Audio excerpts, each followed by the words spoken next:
bonjour à tous, une nouvelle vidéo concernant la production laitière. Ce que je voulais vous dire sur la production laitière, c'est que pour bien comprendre comment ça fonctionne, je vais prendre l'exemple d'une coopérative et valorise 33% de ses volumes en PGC, produits grande consommation, donc valorisés principalement quasiment uniquement sur le territoire national. Donc là, la loi Egalim dit qu'on pourrait donner 39 centimes 6, c'est un peu technique, 40 centimes en gros. C'est vrai, à mon avis même plus que ça, parce que le transformateur il a une marge énorme. Hein. C'est le transformateur qui achète nos produits, hein. Ne jamais oublier, c'est pas Michel-Édouard Leclerc. Donc 33, je prends l'exemple d'une coopérative bien précise qui est en Bretagne, 33% de ses volumes sont valorisés en PGC, produits de grande consommation. Ensuite, 33% de ces produits sont valorisés à l'export, c'est-à-dire ils ont été prendre des parts de marché hors de France. Alors, c'est dans la zone euro, mais c'est également dans le monde, hors Europe. Hein. Et ensuite, ce qu'on appelle les produits export. Alors, ça peut être des fromages, voilà. Et ensuite, il y a 33% qui est exporté, qui est du beurre poudre. Souvent que du beurre poudre, 33%. Donc, ces 66% là, ou 67% pour arrondir, sont des produits non valorisants. Il n'y a pas de valeur ajoutée là-dessus. Ça rémunère les salariés qui sont payés, bien sûr, hein, dans l'agroalimentaire, les directeurs et tout ça, mais ça ne rémunère pas l'agriculteur. Donc ces produits-là, Emmanuel Macron l'avait dit dans son discours de Rungis, il ne faut pas les produire.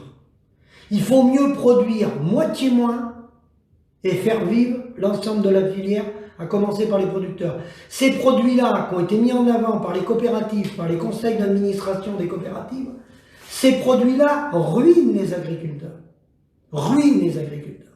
Le fait d'avoir été sur les marchés mondiaux, ça ruine les agriculteurs. Il faut faire des échanges réciproques avec nos pays voisins. C'est faisable, on peut vendre des produits aux Allemands, on peut vendre des produits aux Hollandais, mais à condition qu'il y ait une valeur ajoutée et que ça soit réciproque. Mais pas de cette façon-là. Là, tout le monde est rémunéré, sauf le producteur. Ça tire le prix vers le bas. Alors évidemment, en plus, avec la catastrophe du coronavirus, là je vous dis pas. Hein, c'est là qu'on voit bien la limite du système. On nous a emmenés dans un système qui est au bout, qui ruine les gens. Plus de 2 suicides par jour, qui ruinent les gens. Les responsables, ce sont ceux qui ont mis en place ces filières-là. Hein, parce que ça n'a rien à voir avec la grande distribution. Hein. Et n'oubliez jamais un chiffre très important. Moins de 10% de tous les produits agricoles, moins de 10% des produits agricoles échangés dans le monde, servent de prix de référence. C'est-à-dire que, je vais vous prendre un exemple, un produit par exemple, qui est vendu entre le Japon et les États-Unis, hein, eh bien, il sert de prix de référence pour nous, les Français qui vendons ce même produit. On marche complètement sur la tête. Hein. On a mondialisé l'alimentation. L'alimentation, la santé, ne doit pas être mis aux mains des financiers. C'est des denrées indispensables à la vie de l'être humain. Ça ne doit pas être, on ne doit pas pouvoir spéculer là-dessus. Il y a des gens qui spéculent là-dessus.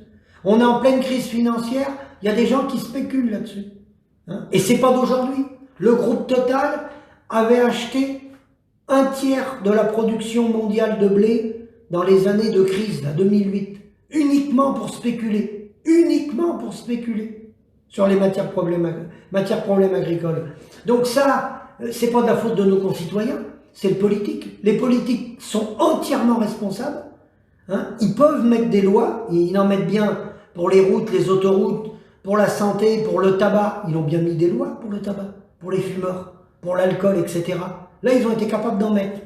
Mais pour arrêter les multinationales, là, par contre, il y a moins de courageux.